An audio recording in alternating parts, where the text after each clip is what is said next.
നമ്മൾ ഇതുവരെ കണ്ടിരുന്ന കുന്നുകളൊന്നും തന്നെ കുന്നുകളല്ല എന്നാണ് സുപ്രീം കോടതി ഇപ്പോൾ പറഞ്ഞു വെക്കുന്നത്. ഇന്ത്യയിലെ ഏറ്റവും പഴക്കം ചെന്നിട്ടുള്ള ഏതാണ്ട് 3 ബില്യൺ പഴക്കമുള്ള ഹിമാലയത്തിനെക്കാട്ടിലും പഴക്കമുള്ള 650 കിലോമീറ്റർ ഉയരമുള്ള ആരവല്ലി മലനിരകളുമായി ബന്ധപ്പെട്ട് നിലവിൽ സുപ്രീം കോടതി പുറത്തിറക്കിയിട്ടുള്ള പുതിയ വിജ്ഞാപനമാണ് ഇത്തരം ഒരു ചിന്തയിലേക്ക് വഴിതെളിക്കുന്നത്. ആരവല്ലിയിലെ കുന്നുകളൊന്നും തന്നെ കുന്നുകളല്ലാതായി മാറുന്നത് എങ്ങനെയെന്ന് നമുക്കൊന്ന് പരിശോധിക്കാം. നിലവിൽ ഇന്ത്യയിലെ ഭൂഭാഗങ്ങളിൽ കുന്നുകളായി പരിഗണിക്കുന്നതെന്ന് പറഞ്ഞാൽ 30 മീറ്റർ ഉയരമുള്ള 4 ഡിഗ്രി ചരിവുകളിലുള്ള ഭൂഭാഗങ്ങളെയാണ് നമ്മൾ കുന്നുകളായി പരിഗണിക്കുക. പക്ഷേ പുതിയ നിയമം പ്രാബല്യത്തിൽ വരുന്നതോടുകൂടി 100 മീറ്റർ ഉയരമുള്ള ഭൂഭാഗങ്ങളെയാണ് കുന്നുകളായി പരിഗണിക്കുക.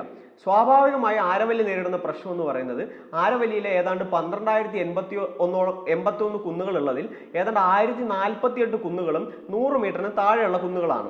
ഇതുവരെ ആരവല്ലിക്ക് ലഭിച്ചിരുന്ന പ്രൊട്ടക്ഷനുകളെല്ലാം തന്നെ ഈ ഒരു നിയമം പ്രാബല്യത്തിൽ വരുന്നതോടുകൂടി നശിക്കാൻ പോവുകയാണ്. ഇങ്ങനെ വരുന്ന സാഹചര്യത്തിൽ വലിയ രീതിയിലുള്ള മൈനിങ്ങിന് ആരവല്ലി വിധേയമാകുമെന്നുള്ള കാര്യത്തിൽ യാതൊരു തർക്കവും വേണ്ട. കൂടാതെ കോർപ്പറേറ്റ് മുതലാളികളുടെ കുത്തക സ്ഥാപിക്കുന്ന ഒരു ഇടമായി ആരവല്ലി മാറും. ഇതോടൊപ്പം തന്നെ പാരിസ്ഥിതികമായി വലിയ രീതിയിലുള്ള പ്രശ്നങ്ങൾ ഉണ്ടാവും. ഇപ്പോൾ നിങ്ങൾക്കറിയാം, നോർത്ത് ഇന്ത്യയിൽ വലിയ രീതിയിലുള്ള വായുമലിനീകരണം ഇപ്പോൾ നടക്കുകയാണ്. ആരവല്ലി നശിപ്പിക്കപ്പെട്ടു കഴിഞ്ഞാൽ അതിൻ്റെ സ്ഥിതി വലിയ രീതിയിൽ ഗുരുതരമായി മാറുമെന്നുള്ള കാര്യത്തിൽ യാതൊരു തർക്കവും വേണ്ട. കൂടാതെ താർ മരുഭൂമിയിൽ നിന്നുള്ള പൊടിക്കാറ്റ് തടഞ്ഞു നിർത്തുന്നതിൽ ആരവല്ലിക്കുള്ള പങ്ക് വളരെ വലുതാണ്. ഇങ്ങനെയുള്ള സാഹചര്യത്തിലാണ് ആരവല്ലിയെ മൈനിങ് പോലുള്ള മറ്റ് പ്രോസസ്സുകളിലേക്ക് തള്ളിവിടുന്ന രീതിയിലുള്ള പുതിയ നിയമം സുപ്രീം കോടതി കൊണ്ടുവന്നിരിക്കുന്നത്. ഇതോടൊപ്പം തന്നെ പറയാനുള്ള മറ്റൊരു കാര്യം, മഹാരാഷ്ട്രയിലെ രത്നഗിരിയിൽ സംഭവിക്കുന്ന മറ്റൊരു വലിയ പേടിപ്പെടുത്തുന്ന ഒരു സംഭവത്തെ പറ്റിയാണ്. അത് നമ്മൾ അടുത്ത വീഡിയോയിൽ പറയും.